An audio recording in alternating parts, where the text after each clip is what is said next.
Ramatiz. Segundo informações que nos foram trazidas, Ramatiz é entidade de princípios universalistas, filiado ao grupo espiritual conhecido no Oriente sob a denominação de Templários das Cadeias de Amor, profundamente ligado às tradições e princípios orientalistas.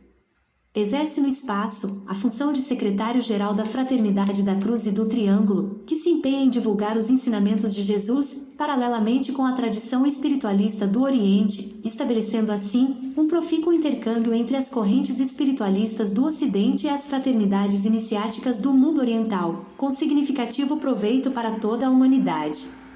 Segundo informações que nos foram trazidas, Ramatiz é entidade de princípios universalistas, filiado ao grupo espiritual conhecido no Oriente sob a denominação de Templários das Cadeias de Amor, profundamente ligado às tradições e princípios orientalistas.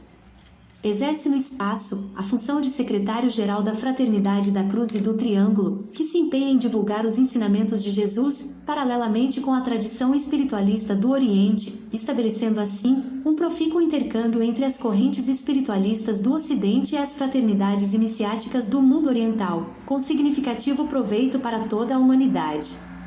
Segundo Hilarion de Monte Nebo e outros sublimes mensageiros, Ramatiz viveu anteriormente na roupagem de Natã, o grande conselheiro de Salomão, Indicá-OTM, Essen, filho de Moisés e fundador da fraternidade essênica, fiel seguidora dos ensinamentos cóblas, e mais recentemente, como Filon de Alexandria, contemporâneo de Jesus, por cuja segurança muito lutou.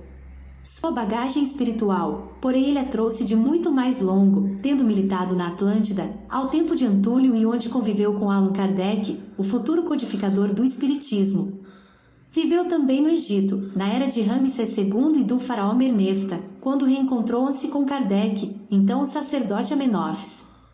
Sua última encarnação na Terra ocorreu na Indochina, já como Ramatiz, no século X, continua, entretanto, militando em nosso pequeno mundo, em obras de transformações sociais e como insigne mensageiro que, não obstante as conhecidas limitações mediúnicas, ainda consegue ditar obras de envergadura de fisiologia da alma, mensagens do astral, evangelho à luz do cosmo, além de outras, contendo mais de uma dezena de preciosidades de inegável valor doutrinário e filosófico. Como mensageiro sideral, ombreia-se Ramatiz com as mais destacadas entidades, tais como Emmanuel ou Hilarion. E, como luzeiro espiritual, não há prisma terráqueo capaz de mensurá-lo. De notar em que toda a sua literatura, Ramatiz curva-se à majestosa personalidade de Allan Kardec, com importantes referências ao seu inexcedível Pentateuco, a codificação espírita, salientando sempre que o espiritismo sem Kardec não é espiritismo. O templo que Ramatiz fundou foi erguido pelas mãos de seus primeiros discípulos e admiradores. Cada pedra de alvenaria recebeu o toque misterioso que não pode ser explicado a contento na linguagem humana. Sentem-no, por vezes de tal modo, que as lágrimas lhes afloram aos olhos, num longo suspiro de saudade. Embora tendo desencarnado ainda moço, Ramatiz pode aliciar 72 discípulos que, no entanto, após o desaparecimento do mestre, não puderam manter-se à altura do mesmo padrão iniciático original. Eram adeptos de diversas correntes religiosas do Egito, da Índia, da Grécia, da China e até da Arábia. Apenas 17 conseguiram envergar a simbólica túnica azul e alcançar o último grau daquele círculo iniciático. Os demais, seja por ingresso tardio, seja por menor capacidade de compreensão espiritual, não alcançaram a plenitude do conhecimento das disciplinas ensinadas pelo mestre. 26 adeptos estão no espaço, desencarnados, cooperando nos trabalhos da Cruz e do Triângulo. O restante disseminou-se pela Terra, em diversos lugares.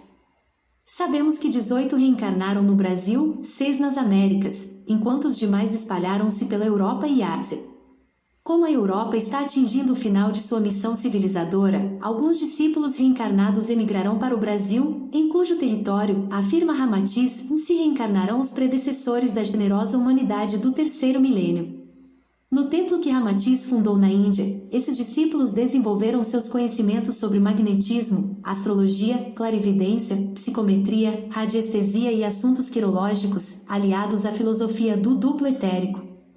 Os mais capacitados tiveram êxito no campo da fenomenologia mediúnica, dominando fenômenos de levitação, ubiquidade, vidência e psicografia de mensagens que os instrutores enviavam para aquele templo de estudos espirituais.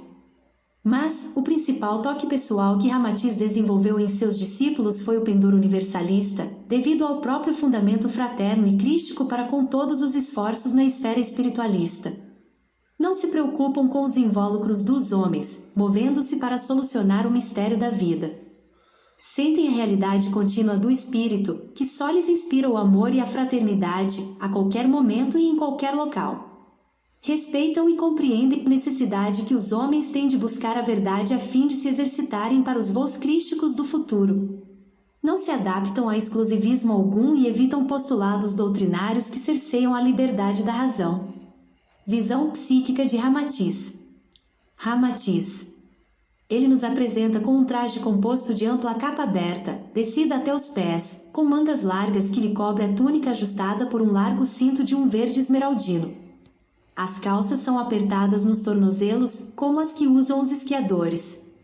Toda a veste é de seda branca, imaculada e brilhante, lembrando um maravilhoso lírio translúcido.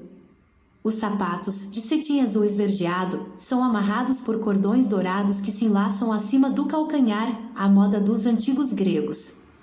Cobre-lhe a cabeça um turbante de muitas pregas, encimado por cintilante esmeralda e ornamentado por cordões finos, de diversas cores, caindo sobre os ombros. Sobre o peito, uma corrente formada por pequeninos elos, de fina ourivesaria, da qual pende um triângulo lilás, luminoso que moldura uma delicada cruz alabastrina.